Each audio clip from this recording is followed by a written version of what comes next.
Power can buy you anything: armies, palaces, loyalty, or at least the illusion of it. But it cannot buy you sanity. And for one ruler, absolute power led to a final, terrifying act of madness, a murder that defies all logic. History is filled with paranoid kings, emperors who saw assassins in every shadow. But only one was so consumed by fear, so haunted by his own mind, that he declared war on himself. This is the story of the king who looked his deadliest enemy in the eye and killed his own reflection. Welcome to Dark History.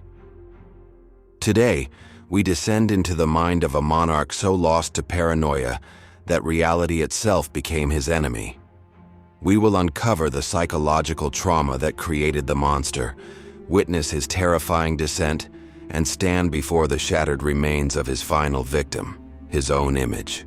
But before we pull back the curtain, I have to ask, do you believe that absolute power inevitably corrupts the mind? Let me know with a yes or no in the comments below. The answer might not be as simple as you think. Now, let the madness begin.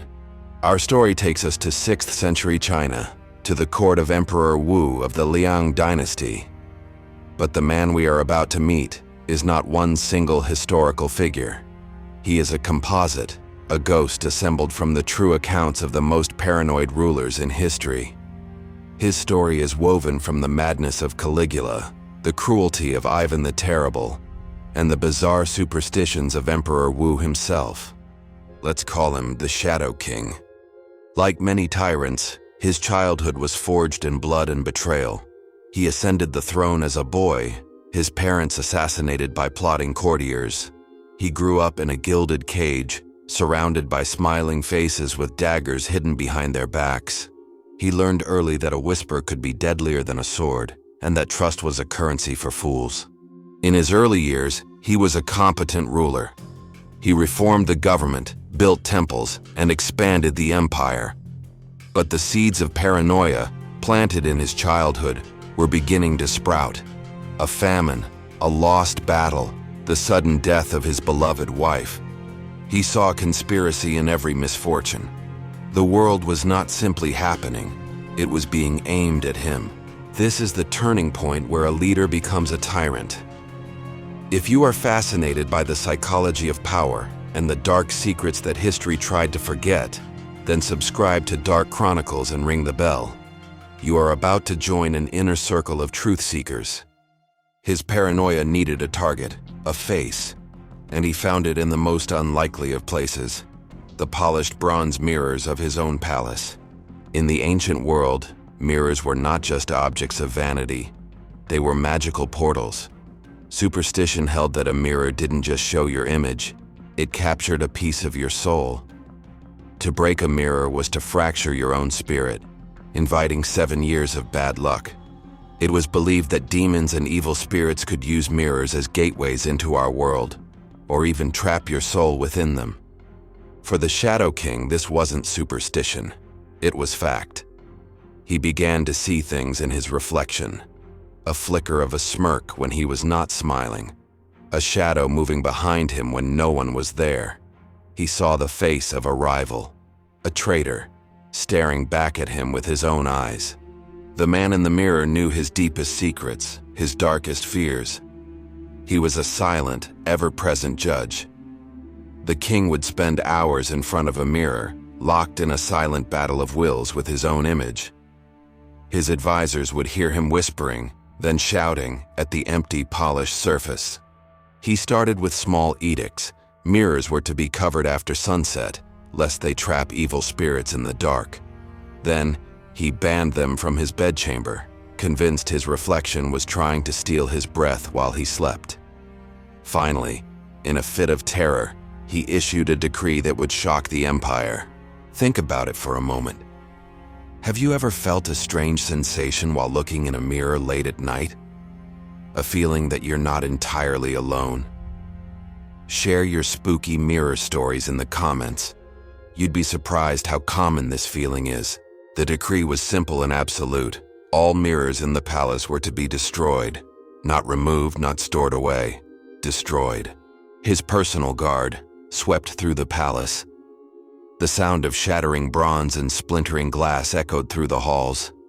They smashed the hand mirrors of the concubines, the great polished shields in the armory, even the still, dark water of the ornamental pools in the royal gardens. Anything that could cast a reflection was obliterated. For a brief period, the king felt a sense of peace. He had blinded his enemy. He was safe. But the silence was short-lived. The paranoia, now deprived of a clear target, began to turn inward. If he couldn't see the traitor, it was because the traitor was hiding. Everywhere. He saw assassins in the faces of his most loyal generals. He heard whispers of plots from his own children. The palace became a slaughterhouse. Hundreds were executed on the king's whim, their only crime being that they had a face he no longer trusted. But the king's true enemy remained at large. He would catch glimpses of him in the polished marble of the floor, in a puddle of spilled wine, in the dark, unblinking pupil of a servant's eye. The traitor was still there, mocking him, waiting. This level of deep historical and psychological research is what we strive for in every video. If you appreciate this commitment to detail and want to help us create more content like this, consider supporting Dark History through the Patreon link in the description. Every contribution helps us dig deeper into the shadows of the past. Then came the night of the final storm. The king was alone in his vast empty throne room. He had executed his guards, banished his family. He was finally, utterly safe. He wore his golden ceremonial armor, a symbol of his absolute power, the last thing of value in a palace stripped of all beauty. He stood there listening to the thunder, a grim smile on his face. He had won. He had defeated all his enemies. And then he looked down. The polished gold of his own breastplate gleamed in the flickering candlelight. And staring back at him was not the face of a triumphant king, but a distorted, monstrous caricature. A face twisted by years of fear, rage, and madness. The eyes were hollow, the mouth a silent scream.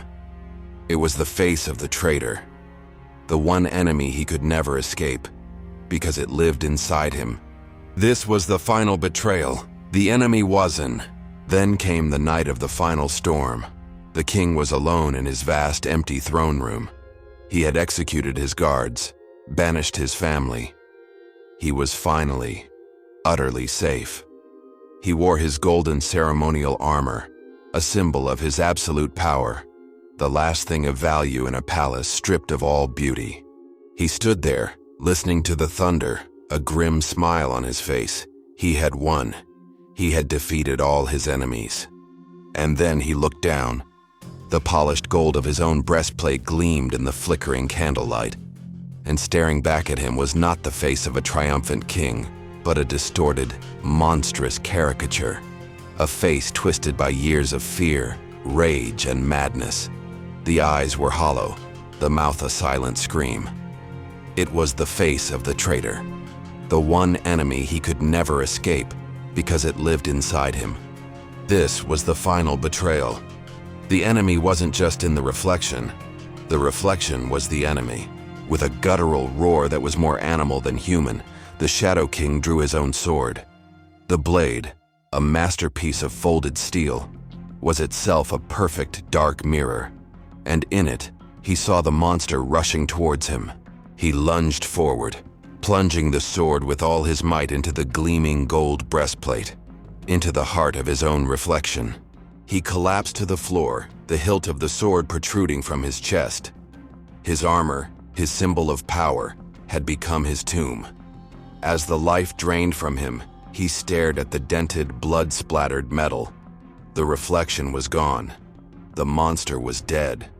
He had finally killed his greatest enemy. This is a story that stays with you. If you know someone who is fascinated by the dark side of history and psychology, share this video with them. It's a conversation worth having. The story of the Shadow King is a parable, but it is built from historical truth. No king ever literally killed his own reflection with a sword, but in a way, Many of them did. When Ivan the Terrible, in a fit of paranoid rage, struck and killed his own son and heir, was he not destroying a reflection of himself? A reflection of his legacy, his future? When Caligula declared himself a god and waged war on his own senate, was he not shattering the very image of Roman order that gave him power, leaving him isolated in his own divine madness? The fear of mirrors, known as isoptrophobia, is a real psychological condition. It's a fear of the self, a fear of the truth that the reflection shows us.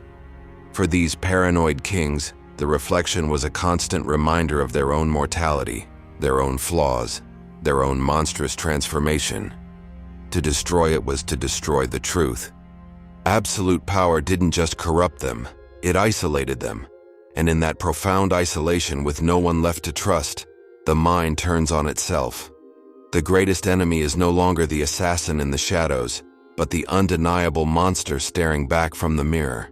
So we are left with a chilling question. Is the monster in the mirror born from power, or does power simply give the monster that's already inside us permission to emerge? Leave your final thoughts in the comments. This community is a place for deep questions, and your perspective is a valuable piece of the puzzle. History is not just a record of events, it is a mirror. It reflects our greatest triumphs and our most terrifying failures. It shows us who we are and who we might become if we refuse to look ourselves in the eye. Thank you for walking with us through the shadows. Our next investigation will take us into the most shocking execution that took 3 days to complete. Click here to continue your journey into the dark. And if you haven't already, subscribe and become a guardian of these lost stories. Your curiosity is the light that keeps the shadows at bay. We'll see you again in the darkness.